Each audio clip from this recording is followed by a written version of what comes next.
Hello everyone, আসসালামু আলাইকুম। কেমন আছেন সবাই? আই হোপ সবাই অনেক বেশি ভালো আছেন। আলহামদুলিল্লাহ, আমরাও অনেক অনেক ভালো আছি। আজ আপনাদের জন্য নতুন আরও একটি রেসিপি নিয়ে চলে এলাম।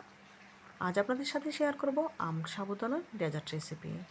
এই রেসিপিটি তৈরি করা একদম সহজ, একেবারে অল্প উপকরণে তৈরি করা যায় আর খেতে হয় অসম্ভব মজার। তো বন্ধুরা, কথা না বাড়িয়ে চলুন আম সাবুদানার ডেজার্ট তৈরির মূল প্রস্তুত প্রণালীতে যাওয়া যাক। আম সাবুদানার ডেজার্ট তৈরি করার জন্য প্রথমে সাবুদানা সেদ্ধ করে নিতে হবে। চুলায় একটি প্যান বসিয়ে নিচ্ছি। প্যানে দিয়ে দিচ্ছি পর্যাপ্ত পরিমাণে পানি। এখন পানি ফুটিয়ে নিতে হবে। অপেক্ষা করব পানিটা ফুটে ওঠা পর্যন্ত। দেখুন বন্ধুরা, এই পর্যায়ে পানিতে বরফ চলে এসেছে, দেখেই বুঝতে পারছেন। এখন এর সাথে অ্যাড করে দেব মেজারমেন্ট কাপের 1 কাপ সাবুদানা। এখানে আমি চিকন দানা সাবুটা নিয়েছি, তবে আপনারা চাইলে মোটা দানা সাবুটা নিতে পারেন, কোনো অসুবিধা নেই। এখন একটু নেড়েচেড়ে দিয়ে ঢাকা দিয়ে জাল করে নেব প্রায় 10 থেকে 12 মিনিট। 10-12 মিনিটে সাবুদানাটা পুরোপুরি সেদ্ধ হয়ে যাবে।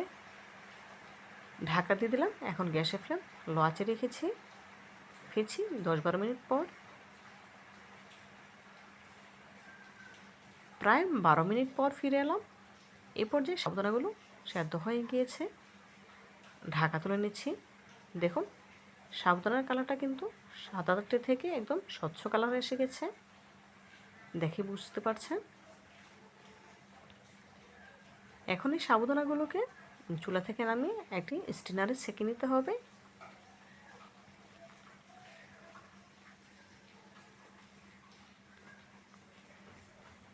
সম্পূর্ণ সাবুদানাটাই একটি স্ট্যান্ডারে ঢেলে নিয়েছি। সিদ্ধ করে নেওয়া সাবুদানাগুলো নরমাল পানি দিয়ে ধুয়ে নিতে হবে। এতে করে একটা সাবুদানার সাথে আরেকটা লেগে থাকবে না, একদম ঝরঝরে হবে। দেখুন, সাবুদানাগুলো ধুয়ে নিয়েছি, এখন সাইডে রেখে দেব। এদিকে দুটি পাকা আম নিয়েছি। আম সাবুদানার ডেজার্ট তৈরি করার জন্য অবশ্যই একদম পাকা এবং মিষ্টি আম নিতে হবে। যেহেতু এই ডেজার্টে আমি কোনো চিনি ব্যবহার করব না, সেজন্য খুব মিষ্টি আম নেওয়ার চেষ্টা করবেন। দেখুন, মাশাআল্লাহ, আমটা কিন্তু একদম পারফেক্ট পাকা। আমটা এখন কেটে নিচ্ছি।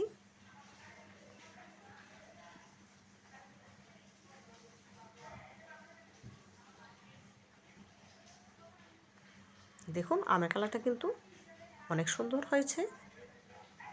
এখন ছোট ছোট টুকরো করে কেটে নিচ্ছি, দেখেই বুঝতে পারছেন একদম আমটা কিন্তু রসালো। এভাবে করে সবগুলো আমি ছোট ছোট টুকরো করে কেটে নেব। দেখুন, সবগুলো আম কেটে নেওয়া হয়ে গিয়েছে। এখন ব্লেন্ডারের জারে তুলে নেব ব্লেন্ড করে নেওয়ার জন্য। যেহেতু আমার আমের পিউরির প্রয়োজন, সেজন্য দিয়ে দিলাম 1/2 কাপ লিকুইড দুধ। এখন ব্লেন্ড করে নেব। ব্লেন্ড করে নেওয়া হয়ে গিয়েছে, দেখেই বুঝতে পারছেন। এদিকে একটি মিক্সিং বোল নিয়েছি। মিক্সিং বোলে নিয়ে নিচ্ছি আগে থেকে সেদ্ধ করে রাখা সাবুদানাগুলো।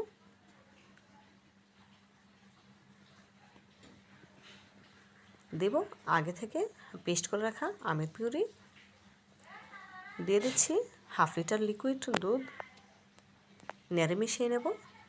এখানে যেহেতু আমি মিষ্টি আম নিয়েছি, সেজন্য চিনি দেওয়ার প্রয়োজন পড়েনি, তবে আপনাদের আমের মিষ্টি পরিমাণ যদি কম হয়, সেক্ষেত্রে সামান্য একটু চিনি অ্যাড করে দিতে পারেন, এতে করে খেতে ভালো লাগবে।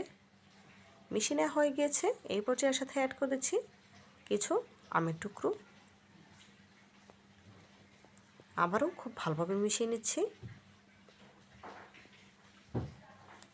দেখুন বন্ধুরা, মিশিয়ে নেওয়া হয়ে গিয়েছে, দেখেই বুঝতে পারছেন কতটা সুন্দর এবং লোভনীয় হয়েছে আম সাবুদানার ডেজার্ট। একেবারে অল্প উপকরণে অল্প সময় তৈরি করা যায়। তো বন্ধুরা, এখন একটি সার্ভিং গ্লাসে সার্ভ করে নিচ্ছি।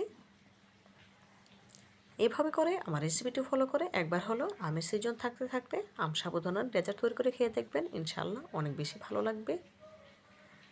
আম সাবুদানার ডেজার্টের ফাইনাল লুক দেখুন, মাশাআল্লাহ, দেখতে কতটা সুন্দর এবং লোভনীয় লাগছে। দেখতে যতটা সুন্দর হয়েছে, খেতে তার থেকেও অনেক বেশি মজাদার। আপনারা একবার হলো আমার রেসিপিটি ফলো করে এভাবেই আম সাবুদানার ডেজার্ট তৈরি করে খেয়ে দেখবেন, ইনশাআল্লাহ অনেক বেশি ভালো লাগবে। তো বন্ধুরা, আজকের মতো বিদায় নিচ্ছি। দেখা হবে নতুন কোনো দিনে নতুন কোনো রেসিপিতে। ভালো থাকবেন সবাই।